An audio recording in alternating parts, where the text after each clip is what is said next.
Hello friends, आप सभी प्यारे विद्यार्थियों का आपके अपने चैनल गोविंद मैथ लेक्चर्स में एक बार फिर से स्वागत है। तो प्यारे विद्यार्थियों, आज की इस क्लास में हम प्रखर हिंदी कार्य पुस्तिका कक्षा 8 के ओसीआर आधारित आकलन पत्र 1 को सॉल्व करना सीखेंगे। हमने आपकी नई कार्य पुस्तिका के अनुसार कार्य पत्रक 1 से लेकर 30 तक और आकलन 1 से लेकर आपके 4 तक की चर्चा बहुत अच्छे से कर ली है।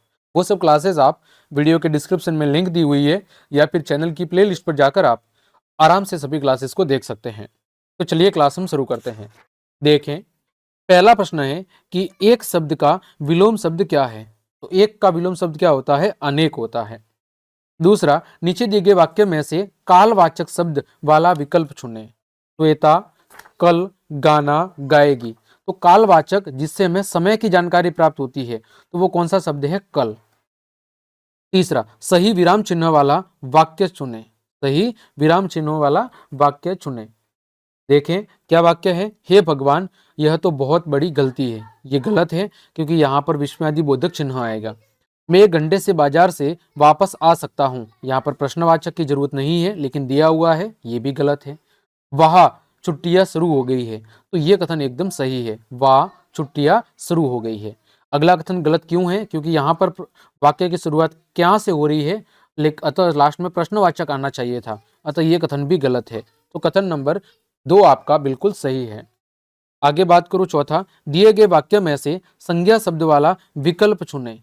मैं जयपुर का रहने वाला ऑब्लिक रहने वाली हूँ। तो यहाँ पर संज्ञावाचक शब्द कौन सा है? जयपुर है। जो कौन सी संज्ञा है आपकी, वो आपको मुझे कमेंट करके बताना है।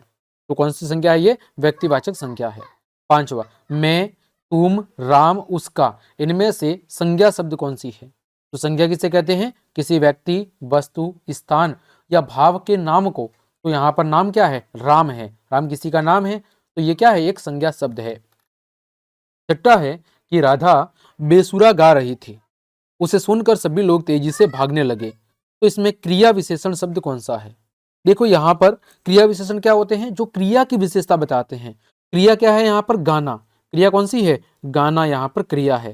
तो क्रिया की विशेषता क्या है कि वो कैसा गा रही थी? तो वह बेसुरा गा रही थी। कैसा गा रही थी? बेसुरा। एक तो ये शब्द है। फिर एक क्रिया है भागना, और भागना की विशेषता क्या है कि वो तेजी से भाग रहे थे। तो एक तो बेसुरा विशेषण है, क्रिया विशेषण, और एक तेजी, ये दोनों शब्द आपके क्रिया विशेषण है जो क्रिया की विशेषता बता रहे हैं। सातवां, खाली स्थान के लिए उचित शब्द चुने। मोहन, आज कोई तुमसे मिलने आया था, उसने अपना नाम आकाश बताया। तो पहली खाली जगह में यहां पर क्या आएगा? तुमसे। और दूसरी खाली जगह में यहां पर क्या आएगा? उसने। ठीक है, तो इसका सही उत्तर होगा तुमसे और उसने। आठवां, रोशन की माँ बहुत स्वादिष्ट खाना बनाती है, हम सब अंगुलियां ही चाटते रह जाते हैं। वाक्य में क्रिया शब्द कौन सा है? वाक्य में क्रिया शब्द, तो यहां पर देखो क्रिया शब्द है, क्या बना रही है? वो खाना। तो बनाना जो शब्द है, यानी जो बनाती शब्द है, ठीक है, वो क्या है? वो यहां पर आपकी क्रिया है। ठीक है, यहां पर बनाता शब्द है या जो बनाती शब्द है वो क्या है? वो आपकी क्रिया है। आगे दिए गए गद्यांश को ध्यान से पढ़े और प्रश्नों के उत्तर दे। राजस्थान की अरावली की पहाड़ियों में स्थित सरिस्का राष्ट्रीय उद्यान का क्षेत्रफल 800 वर्ग किलोमीटर है। इस उद्यान में पशुओं की बहुत सारी प्रजातियां हैं, जैसे कि तेंदुए, हिरण, सांभर, चीतल, नीलगाय, जंगली सुअर, लंगूर, 4 सींग वाले मर्ग, लकड़बग्गे, जंगली बिल्ली आदि।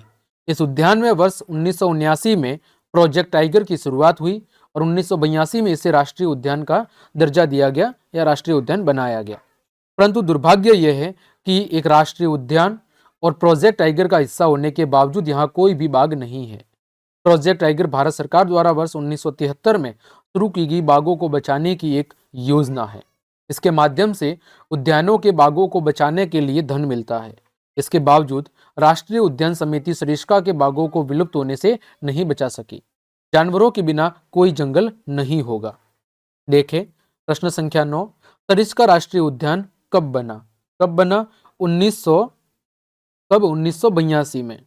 10वां, गद्यांश के अनुसार बताइए कि प्रोजेक्ट टाइगर जो योजना है वो क्यों शुरू हुई थी? तो बाघों को बचाने के उद्देश्य से प्रोजेक्ट टाइगर योजना की शुरुआत की गई थी।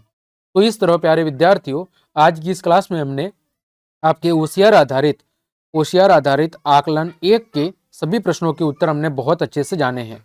उम्मीद करता हूं सभी प्रश्नों के उत्तर आपको बहुत अच्छे समझ में आ गए होंगे। तो क्लास देखने के लिए आप सभी का धन्यवाद। यदि आपको मेरी क्लास और ये मेहनत पसंद आई है तो फिर लाइक, कमेंट, शेयर और सब्सक्राइब जरूर करें। मिलते हैं अगली क्लास में, तब तक के लिए आप सबको जय हिंद, जय भारत।